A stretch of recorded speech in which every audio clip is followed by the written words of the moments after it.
बस पर चुड़ैल। भोला भाई, आखिर हम कब तक ऐसे ही दूसरों के लिए ड्राइवरी करते रहेंगे? अगर ऐसे ही चलता रहा तो हम कभी अमीर नहीं हो पाएंगे। सही कह रहे हो गोपाल भाई। अगर इस तरह चलता रहा तो मैं भी कंडक्टर का ही काम करता रह जाऊंगा। भाई, मेरे पास एक प्लान है। हम दोनों मिलकर अपना खुद का बस चालू करें। इससे जो भी कमाई होगी हम दोनों उसका आधा आधा कर लेंगे। बिल्कुल गोपाल भाई। और हाँ, मेरे पास एक बस भी है, लेकिन वो थोड़ी सी पुरानी है, लेकिन उससे हमारा काम जरूर बन जाएगा। जिसके बाद भोला और गोपाल मिलकर एक पुरानी बस को खरीदते हैं। बस की हालत कुछ ज्यादा ठीक नहीं होती। जगह जगह से बस का पेंट भी उखड़ा हुआ था। जिसके बाद दोनों बस चलाकर बस स्टैंड पर पहुंचते हैं, जहां पहले से ही कई सारी बसें खड़ी थी और वो भी अपनी बस को लगा देती हैं। अरे आओ आओ, दिल्ली टू गोवा, चलो चलो चलो, जल्दी आओ जल्दी आओ, खिड़की वाली सीट पहले पाओ, आओ आओ जल्दी आओ, जल्दी, दिल्ली टू गोवा, दिल्ली टू गोवा। लेकिन गोपाल और भोला की बस पुरानी होने की वजह से ज्यादा सवारियां उनकी बस में नहीं बैठती और वहीं दूसरी एयर कंडीशनर बस में बैठ जाती हैं। उस दिन गोपाल और भोला की बस में मात्र 4 सवारियां ही चढ़ती हैं। अरे गोपाल भाई, अगर हम इन 4 सवारियों को गोवा लेकर गए तो अपनी जेब से ही पेट्रोल का पैसा भरना पड़ेगा, क्योंकि इतनी कम सवारियों को गोवा ले जाना किसी बेवकूफी से कम नहीं होगा। तुम सही कह रहे हो। बाकी सवारियों को जाकर बोल दो कि अब ये बस कहीं नहीं जा रही, वो किसी दूसरी बस में जाकर बैठ जाएं। फिर भोला सभी सवारियों को एक एक करके बस से नीचे उतारने लगता है। चलो जल्दी जल्दी एक एक करके सभी निकलो, अब ये बस कहीं नहीं जा रही, जल्दी से खिसको। बड़ा बदतमीज बस कंडक्टर है। पहले तो इस खटारे बस में पकड़ पकड़ कर बैठाता है और अब यहाँ सभी को उतार रहा है। इस तरह 2-4 दिन उन दोनों की बस में सिर्फ 4-5 सवारियां ही बैठती हैं, जिसके बाद वो दोनों सभी सवारियों को उतार देते हैं। उस्ताद, अगर इस तरह चलता रहा तो हम एक दिन बर्बाद हो जाएंगे। हमें कुछ ना कुछ तो जुगाड़ लगाना ही होगा। मेरे पास एक योजना है। क्यों ना हम किसी लड़की को बस कंडक्टर बना दें? हाँ, इससे लोग हमारी बस में जरूर चढ़ेंगे। क्या उपाय बताया है भाई तूने, एकदम धांसू सा। फिर अगले दिन भोला गांव की एक लड़की को अपने साथ लेकर आता है, जिसका नाम गंगा होता है, और उसे बस का कंडक्टर बनाता है। आइए आइए, दिल्ली टू गोवा, गर्मी के दिनों में गोवा का आनंद उठाइए। हम आपको बस मात्र कुछ ही पैसों में गोवा पहुंचा देंगे। आइए आइए, जल्दी आइए और विंडो वाली सीट पाइए। इतनी सुंदर कंडक्टर को देखकर बाकी बसों की सवारियां गोपाल और भोला की बस में आ जाती हैं। वो बस बूढ़े, बच्चे, जवान, सभी तरह के पैसेंजरों से भरी हुई थी। अरे वाह भाई, तुमने तो कमाल कर दिया। तुम्हारी योजना तो काम कर गई। आज तो मजा ही आ गया। पूरी बस खचाखच पैसेंजरों से भरी है। अजी सुनिए कंडक्टर साहब, आपकी बगल वाली सीट कितने की है? जी, आप यहाँ नहीं बैठ सकते। ये सीट रिजर्व है। यहाँ सिर्फ कंडक्टर ही बैठ सकता है। अरे अरे, पीछे रहो। कंडक्टर मैडम, बेशक मुझसे ज्यादा पैसे ले लो और अपनी बगल वाली सीट मुझे दे दो। अरे ओ बूढ़े बाबा, आपकी एक टांग पहले ही कवर में है और अभी भी आपको जवानी सूझ रही है। चलो चलो, चुपचाप पीछे जाकर बैठो, यहाँ कोई नहीं बैठेगा। इसके बाद पूरी बस में सवारी चुपचाप बैठ जाती है और बस गोवा की तरफ निकल जाती है। बस में बैठी सभी सवारी बार बार गंगा को ही देख रही थी। उसी बस में 3 गुड्डे भी सफर कर रहे थे। अरे गंगा रानी, जरा हमारे पास यहाँ आकर बैठो तो तुम अकेले अकेले बोर हो गई होगी। अरे कालिया भाई, इसे देखकर मुझे एक गाना याद आ रहा है। तुम कहो तो सुनाओ। भूपा भाई, ये भी कोई पूछने वाली बात है। राम तेरी गंगा मैली हो गई, पापियों के पाप धोते धोते। अरे भाई, हमें तुम पापी कह रहे हो। माना कि हमने हर चीज किया है, लेकिन हम पापी नहीं हैं। वैसे इसे देखकर मुझे एक गाना याद आया।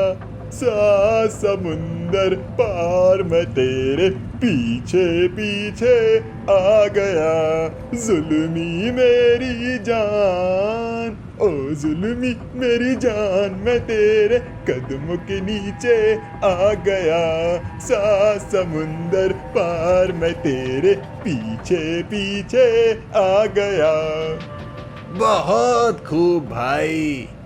इस तरह वो तीनों मिलकर लगातार गंगा को तंग करते हैं। तभी वहाँ पर भोला आता है और उन बदमाशों से कहता है, क्या तकलीफ है तुम सज्जन को? क्यों उस बेचारी को परेशान कर रहे हो? अरे ओ खुले हुए बोतल के ढक्कन, निकल यहाँ से, बड़ा आया हमें समझाने वाला। फिर वो तीनों गुंडे बस में हंसने लगते हैं और गंगा को ऐसे ही परेशान करने लगते हैं। ओ मेरी छम्मक छल्लो, उस सीट पर क्या कर रही हो? आओ ना, कब से ये सीट तुम्हें बैठाने के लिए बेकरार है। अरे साथियों, क्या तुम सब देख नहीं रहे कि ये बदमाश किस तरह से एक लड़की को परेशान कर रहे हैं? अरे कोई तो आवाज उठाओ। लगता है तू ऐसे नहीं मानेगा। अब एक शब्द भी अपने गले से निकाला तो तुझे बस से नीचे फेंक दूंगा। इसके बाद भोला गोपाल के पास जाता है और सारी समस्या बताता है। ठीक है, रास्ते में जैसे ही कोई पुलिस थाना दिखेगा तो वहाँ हम बस रोककर इन बदमाशों को गिरफ्तार करवा देंगे। फिर रात होने पर शंकर गंगा का हाथ पकड़ लेता है। अरे छोड़ बदमाश, छोड़ मेरा हाथ, तेरी इतनी हिम्मत, छोड़ मुझे। ओ मेरी प्यारी बसंती, आखिर तुम भाग कर कहाँ जाओगी? आओ थोड़ा प्यार का चोच लड़ा लें।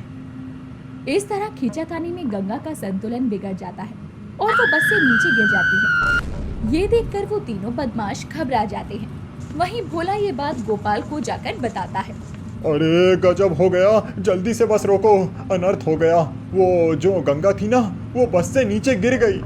ये सुनते ही गोपाल तुरंत बस रोक देता है और कुछ लोग पीछे की ओर दौड़ते हुए जाते हैं जहाँ गंगा गिरी थी, लेकिन वहाँ उन्हें गंगा का कोई नामो निशान नहीं मिलता। इधर उधर ढूंढने पर भी उसका कुछ पता नहीं चलता। देखो भाई, ये जंगल का रास्ता है। मुझे तो ऐसा लग रहा है कोई जंगली जानवर उसे ले गया है। हमें यहाँ और नहीं रुकना चाहिए। हम इस अंधेरे में गंगा को कहाँ ढूंढ पाएंगे?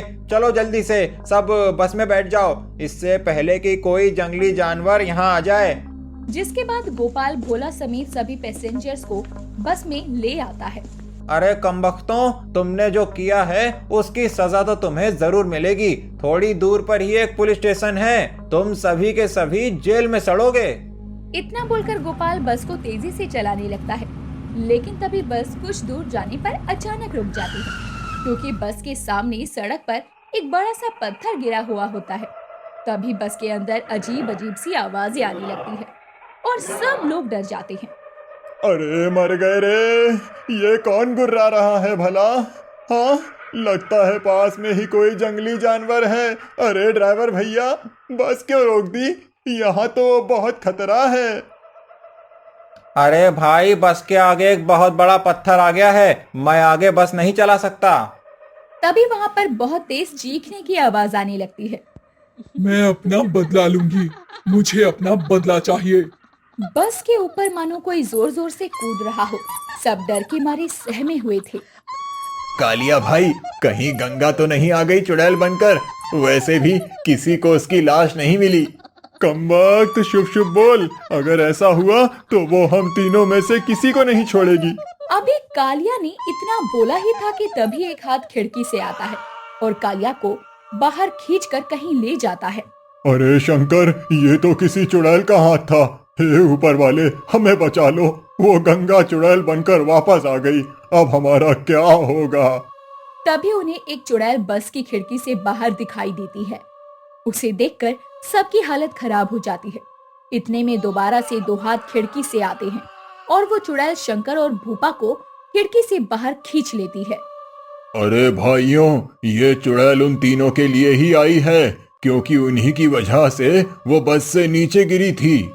तभी उस बुजुर्ग ने इतना कहा ही था कि वो चुड़ैल बस के अंदर भी आ जाती है और कहती है, मैंने अपना बदला तो ले लिया, लेकिन मेरी मौत में तुम लोगों ने भी बराबर का साथ दिया है, क्योंकि तुम में से किसी भी सवारी ने उन बदमाशों को रोकने की कोशिश नहीं की।